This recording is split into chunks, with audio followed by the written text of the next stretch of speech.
Hello everyone. So today we are going to Gurgaon सदर बाज़ार. सदर बाज़ार मैं बहुत बार गई हूँ, लेकिन दिल्ली की, क्योंकि मैं पहले दिल्ली में रहती थी. रिसेंटली मेरे भाई यहाँ गुड़गांव शिफ्ट हुआ है, इस वजह से मेरी फैमिली भी यहीं पे आ गई है. तो ये यहाँ का कोई भी मार्केट या कोई भी बाज़ार मॉल वगैरह मैंने देखा नहीं है. तो अभी फ़िलहाल मेरा टारगेट यही है कि यहाँ की चीज़ों को मैं एक्सप्लोर करूँ और टाइम पे यहाँ पे पहुँचूँ. हम लोग रेडी होके निकल गए सदर बाज़ार, क्योंकि मैं राखी की शॉपिंग करनी थी. चलिए मार्केट में देखते हैं क्या क्या अवेलेबल है इस टाइम पे. ये है सदर बाज़ार का स्टार्टिंग पॉइंट. ये बच्चे वाले छाते कैसे हैं? कितने का ये? 150 का. दिल्ली के सदर बाज़ार की तरह ये भी एक रोड पे लगता है और बीच में छोटी छोटी गलियाँ गई हैं. उन गलियों में भी मार्केट्स लगी हुई थी. जैसे कि आप वीडियो में देख पा रहे हो, यहाँ पे सूट्स, लोअर्स, बच्चों के लोअर्स, शॉर्ट्स, लड़कों के कपड़े, सब चीज़ें मिल जाएंगी. कहाँ आए हो लड्डू? कैप चाहिए लड्डू को? कैप. ये है वो शॉप जहाँ से हमने लड्डू के लिए कुछ कैप्स खरीदी. इधर देखो.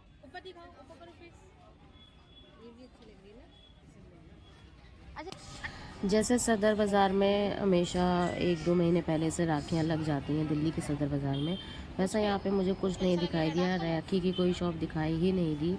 तो हमने सोचा लोकल शॉपिंग कर लेते हैं. लोकल शॉपिंग में मैंने लड्डू के लिए ज़्यादा शॉपिंग की. उसका स्कूल बैग वगैरह, उसके लिए चश्मा ख़रीदा, कैप ख़रीदी, उसके लिए टॉयज़ ख़रीदे. और उसके अलावा हमने ये चीज़ें देखी कि चलो मार्केट आए हैं तो थोड़ा बहुत एक्सप्लोर कर लेते हैं. अदरवाइज़ यहाँ पर कुछ ख़रीदने वाला मुझे नहीं है. क्या चाहिए लड्डू को बताओ. मेन गली के राइट हैंड साइड पे एक और गली हमें मिली. उस गली में यहाँ पे हमें बच्चों के सामान दिखाई दिए, पर्सेस दिखाई दिए. बच्चों के स्कूल बैग हैं, लेडीज़ के पर्स हैं. उसके अलावा बच्चों की टॉयज़ की शॉप दिखाई दी. यहाँ पे ब्लाउज़ की एक शॉप थी. काफ़ी अच्छे ब्लाउज़ मुझे दूर से दिख रहे थे. मुझे चाहिए नहीं थे, इसलिए मैंने जाके पूछा नहीं पास में. और इसी से बाहर निकल के जाएंगे तो यहाँ पे बहुत सारे अलग अलग डिज़ाइंस की मुझे चूड़ियाँ और बैंगल्स दिखाई दी, जो कि ऑफ कोर्स जो दिल्ली वाला सदर बाज़ार है उससे बहुत ज़्यादा महंगे थे. वहाँ मुझे 50 रुपये 80 रुपये में डिब्बियाँ मिल जाती हैं 4-4 चूड़ी की और कंगन के सेट की. यहाँ जो है ज़्यादातर वो मुझे मिल रही थी 200 रुपये, 250 रुपये, और 100 रुपये से नीचे कुछ था ही नहीं. तो ठीक है, लोकल मार्केट है, एक्सप्लोर करना था तो कर लिया एक बार. बट मुझे ये ज़्यादा मार्केट पसंद नहीं आई. ये मार्केट इतनी ही महंगी है जैसे दिल्ली की सरोजनी मार्केट है. सरोजनी मार्केट थोड़ी सी महंगी है एज़ कम्पेयर टू सदर बाज़ार. तो ये सरोजनी की तरह ही है. यहाँ पे कोई 300-400 रुपये, 200 रुपये प्राइस हैं. यहाँ पे कोई ऐसा इससे ज़्यादा सस्ता नहीं है. ये सूट जो लगे हुए हैं वो नॉर्मल सेल के हैं 600 रुपये, 700 रुपये, 800 रुपये, 1000 रुपये. तो थोड़ी सी मुझे ये महंगी लगी. ये सामने जो ड्रेस लगी हुई है ग्रीन वाली, कितने? 750.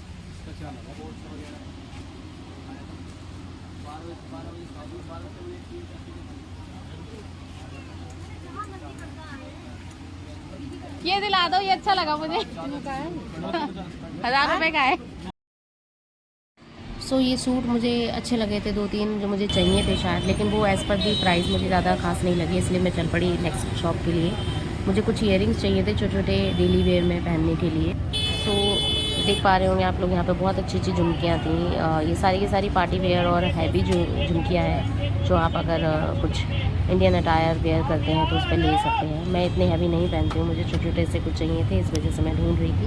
बट आप लोगों के लिए दिखाने के लिए ये वीडियो मैंने शूट की है. ये मैंने इयरिंग्स खरीदे थे छोटे से. अगेन हमें बहुत सारी चूड़ियों की और बैंगल्स की और झुमकों की और शॉप्स मिली. बट स्टिल आपको जब आदत लग जाती है ना किसी एक मार्केट की और आप हैबिचुअल हो जाते हैं उसके, जैसे मैं हूँ सदर बाज़ार की, दिल्ली की. मैंने बहुत बार वहाँ शॉपिंग की, पर कभी पहले वीडियो नहीं बनाती थी तो कभी आपको दिखाया नहीं. अब मैं ज़रूर कभी जाऊँगी वहाँ तो मैं आपको दिखाऊँगी. आप कंपेयर कर पाएंगे खुद ही कि कितना ज़्यादा फ़र्क है. ये सब 100 के बता रहे हो ना? हाँ, सब 100 रुपये के. कोई से ले लीजिए, सब 100 रुपये के चलिए. आज जा जाओ 150 माल 100 रुपये, 100 रुपये, 100 रुपये, 100 रुपये. ये जो इधर लगे हैं ये भी सेम रेट है? ये 200 रुपये का सेट है. फाइनली पूरी मार्केट में हमें सिर्फ एक शॉप मिली और राखी की, जिसमें हमें राखियाँ पसंद नहीं आई. ऑफ कोर्स साल में एक बार हमारा ये फेस्टिवल आता है। हम कुछ अच्छी सी राखियाँ लेना चाह रहे थे जो कि हमें पसंद नहीं आई, तो हमने ये दुकान छोड़ दी। और हम जब मार्केट आए थे तो मैं सोचा अपनी सास के लिए भी एक ख़रीद लूँ। हमारे यहाँ मायके से ससुराल ना सावन जाता है, जिसमें सास के लिए सुहाग का सामान और साड़ी वाड़ी जाती है। तो ये पिकॉक ग्रीन कलर का जो सूट है ये मैंने अपनी सास के लिए ख़रीदा। और गुड़गांव बहुत ज़्यादा महंगा इलाका है, उसके अकॉर्डिंग तो ये मार्केट बहुत सही है। आप जाके यहाँ पे डेफिनेटली शॉपिंग कर सकते हो। तो मिलती हूँ आपसे नेक्स्ट ब्लॉग में। Bye bye.